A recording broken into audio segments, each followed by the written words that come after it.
Since the 1970s, there's been this fad diet that keeps going in and out of fashion, and one can generally assume that fad diets are, well, fads. In 5 years, people lose interest again, and it will have turned out that we should have been eating more vegetables and fewer chips and less sugar water, but we won't do that because those things are delicious. The Paleo Diet is based on the idea that humans evolved eating a specific diet, and because we aren't eating the food we evolved to eat, we aren't healthy. Leaving aside the fact that humans are now vastly more healthy than we were 50,000 years ago because of advances in complicated technologies like toothpaste and soap, there is a certain amount of logic to this, so it's worth looking at. What diet did humans evolve eating, and would we be healthier if we matched it? The trouble with the whole idea of matching what Paleolithic humans ate is that if they were anything like today's hunter-gatherer cultures, and we think they were, they ate very different things. A 2000 study in the American Journal of Clinical Nutrition reviewed the diets of over 200 different hunter-gatherer cultures and showed a huge range. Carbohydrates were between 22 and 40%, with roughly the same spread for fat, and protein was 19 to 56% of their diets. The studies also found that these cultures had a wide variety of calorie sources. The Maasai subsist mostly on meat, milk, and blood,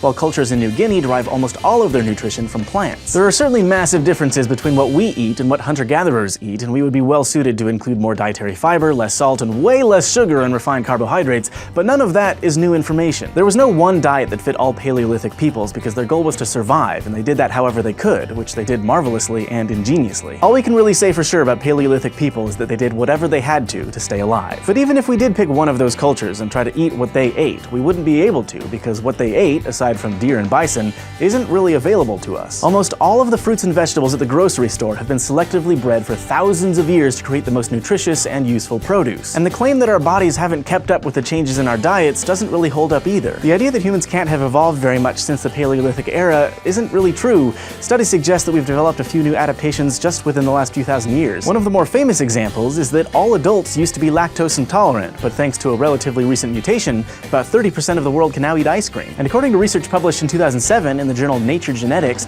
the ability to better digest starch also evolved over time. The researchers tested 7 different populations, 3 with high-starch diets and 4 with low-starch diets. They found that people from the high-starch populations were almost twice as likely to have extra copies of a gene called AMY1 that codes for the starch-digesting protein in saliva. It didn't matter whether they were European Americans or Hadza hunter-gatherers, they still had more copies. It's unlikely that the extra copies of AMY1 came from one mutation that spread, because they were found in groups that wouldn't have had much contact. Instead, the researchers suggest that people with extra copies of the gene were naturally selected for in all the groups because they were able to get more nutrition out of their starch-rich diets. Our bodies are versatile, and they're equipped to handle a slice of bread or two. Thank you all.